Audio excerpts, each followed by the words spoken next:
Crypto Hotep here with another trading video. We're going to deviate a little bit from the regular trading videos, which normally revolve around crypto, and we're going to go into some smaller cap stocks that I am trading. So I do also trade stocks as well as invest in stocks.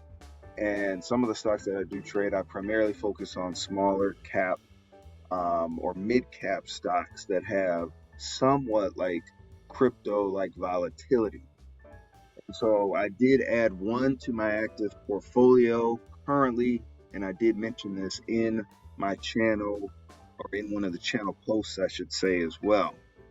So all the stock trades that I will post on here, I take them right on SoFi, the app SoFi. So I do perform all my trades on there. I may get a little flack for performing all the stock trades on SoFi, but it's easy. It's to the point. We have an account with SoFi as well, so I can move money fairly quickly. And the market buys that SoFi provides, they're not bad at all. And it's pretty quick the way I can get in and out of positions as well. But before we do that, none of this is financial advice. This is basically to journal my trades, taking you on the trading journey. And if you find these videos helpful, feel free to like, subscribe, and comment to the channel. Helps out my algorithm, helps out with support. Um, and obviously, you don't have to give me a dime just to do that. So, with that being said, guys, we'll look into the most recent stock that I added to my portfolio, and it is a smaller account with the smaller cap portfolio. So I only have about 3 positions in there, but it's with the latest one is with PagerDuty, ticker symbol PD. So how I did, I'll go over how I found this particular stock. But first, let's go to the charts here. So the chart with PagerDuty, it had me interested. I did mark out the charts here. If this is your first time watching the video, I am using Heikin Ashi candles, which are right here. So you can select this option on Trading View to switch it over to Heikin Ashi, which will look like this and smooth out the price action. If you're unfamiliar with this, go to the channel and go to the playlist that says Heikin Ashi trading strategy, and that way you could see like my whole trading methodology and my analysis of crypto with Heikin Ashi, because that's basically the same thing I'm doing for stocks. So again, we'll go back to PagerDuty here. So PagerDuty, it had me interested for a couple reasons here. So a couple reasons from a technical aspect. We're below the 50 RSI. We have been consistently below the 50 RSI, I would say, for almost 2 years, since May of 2023. And there's been a steadily decline, as you can see here. So what I did was I did mark out some key levels here, okay? And you can see that price has come up on this level once, twice, 3 times here. This level here, price has also come up on this level twice. I would consider this grouping twice here. And then this level here, pricing came up once, and then it did false breakout where price kind of goes above the key level, but only then to crash below it. And then it tapped it again 3 times, and then a fourth time right here. And then now what had me interested is we, look out on this level just a little bit and scroll out a little bit more. You'll see now it's at 2020 level. So price is at, for PD or PagerDuty, is at 2020 levels, and it hasn't collapsed as of yet. So that had me interested. This picture of candles here, where price isn't necessarily moving, it's just kind of in a range. This had me very interested. That means, and the reason it did is because one, we're below the 50 RSI for the weekly. Two, we have price that's somewhat in a tight accumulation pattern. Price isn't necessarily breaking out. You can see that the body of the candle kind of broke out of this box, but not everything did. As you can see, once it broke out, it came right back in here. So that had me interested here. We're also trading below the 50 and the 200 RSI right here. So not only do we have the 200 RSI, but we also have the 50 RSI that we're trading below. So optimum time to buy, I would say. So with that being said, I looked at this. I said, okay, price is actually in the weekly demand level. If I look at trading volume right here, we have some bullish trading volume currently. We do have earnings coming up, which can prove to be very volatile as well. And we're trading below that 50 RSI. So with that, what I proceeded to think was price, if it breaks out, if we can break out of this, we may come back and retest the lower bottom of this like channel. Because we have to get out of this channel first. This downward channel right here, we have to get out of. But if we do so, we may come back, retest the channel to break through this weekly mitigated level that has been tested 1, 2, 3, and 4 times here. And then my ultimate target will be around this $25 area. In the meantime, do I think it could go higher? Potentially. If it breaks above it and breaks above that 50 EMA, which is this purple line right here, we could fly past 25. But just on the conservative level, my target's looking at about 25 or so. And even to 25, you're looking at around a 50% or so gain on this stock alone. So how did I actually find this stock? Well, I looked at stock analysis. It's a free tool. I'll put the link in the description here. And I had my market cap set with small caps in mind because that's what I'm focused on. So 300 million to 2 billion market cap, right? Stock price under 25. I really don't want to pay more than that for a stock. And then my weekly RSI to be at least below 50. And then it pulled up these stocks. It pulled up all these stocks, 481, and I kind of just went through them here. And then I proceeded then to use TradingView to do the technical analysis. So after I did my technical analysis, which is what we just did, I then went to PagerDuty in here to do a little bit of fundamental analysis. So, because I thought to myself, okay, PagerDuty is in a prime buying spot right now. All the technical signs are pointing yes. Let's see what their financials actually look like here.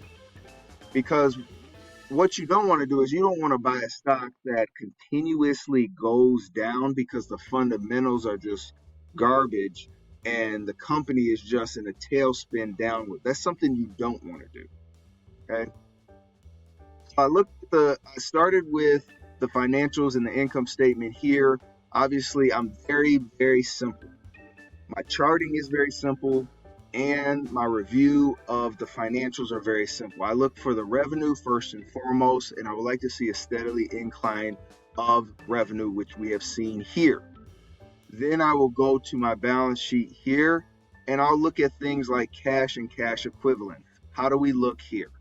We're looking a little bit stagnant here, which I am actually okay with. Then I look at our total current assets and total assets versus the total current liabilities and total liabilities. Okay, what I would like to see is I want to see the total assets over the total liabilities. We need that number to be over, which it is. Okay, that looks good. I also look at shareholders' equity. How is the shareholders' equity looking like? Now, it is in a decline, so that did perk my ears. My spidey senses were tingling just a little bit from that. Okay. Another thing with our balance sheet is I do look at, there is one other item here, is retained earnings. Now, retained earnings, it is in the negative, unfortunately, and that is increasing. So again, that piqued my interest and something to keep in mind. Then I go to cash flow. Okay. Net income. What is left after everything is paid out here?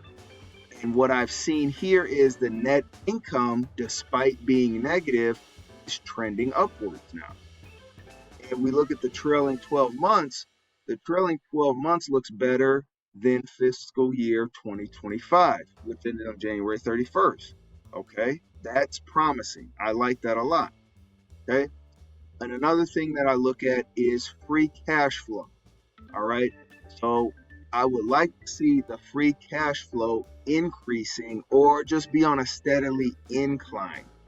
The free cash flow makes me feel better about the operations of the business and that it has cash readily available to deploy, which this spike in free cash flow, wrong one, this spike in free cash flow for 2024 and 2025 and 2023 makes me feel good, in addition to the trailing 12 months that has already surpassed 2025. So that makes me feel even better. So I feel good about those. I feel good about those statistics, those very few statistics. Then in stock analysis, you can actually look at certain KPIs. So revenue by geography, you can see how that's grown. So internationally, they've grown more than the United States, which is fine. Okay. You can see about number of paid customers. You can only get a little bit because I'm not on the paid version yet. So you can only see a little bit here to do your due diligence, which is okay. Okay. And then I do, even though I really don't put a lot into it, I do look to see what analysis are, um, what the average analysis rating, I should say, is of the stock. So we have a strong buy, a buy. We have one sell and one hold. So the average is this stock is a buy. That also makes me feel good as well. And then overall, I just look at the overview of the company. Okay. This company is basically, it's very similar to a Salesforce in the sense of it's a digital management platform. Collects data, collects digital signals, and that type of thing. And it leverages machine learning, and it is a cloud-based software as well. Okay, so it primarily helps control service inquiries and those type of things. So one of the other things that I always try to keep in mind is, do I at least know what the business does and how they can make money? And I know this business because of previous work experience that I had with PagerDuty as well as a partner. So this wasn't bad either. So for those items, in addition to the chart here that made me feel really good about the stock itself, I did place one buy, a starting buy here around in this $15.80 area or so. So I did place my first buy in there. Now, if you're unfamiliar, I don't normally go full port or go all in on a stock on my first buy.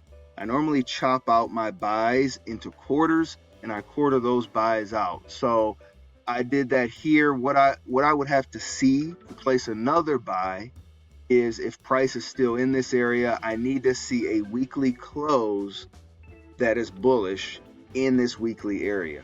So I like to see something like, it'd be great to see something like this candle, or maybe see something like a doji candle. Let me just move this here. So maybe if this closes a weekly, somewhat a little bit thicker candle here, then I might place another buy in here. Because the premise or the thought process is, we want to buy when other buyers are buying. Okay. And we only want to buy in certain levels. So we don't want to buy in, like, what I call it, no man's land here, where it's somewhat in the middle and you really don't know what's going on here. So you want to buy in distinct levels that we have marked out, levels that have not been broken and that are still sustainable here. So with that being said, guys, we will cut this video short. Again, we just added PagerDuty to our small cap portfolio, and initially my target is around $25 here. Okay. If this video is helpful, guys, feel free to like, subscribe, comment. If you want me to do any more stock videos, just put those tickers in the comments. As always, guys, thanks and happy trading.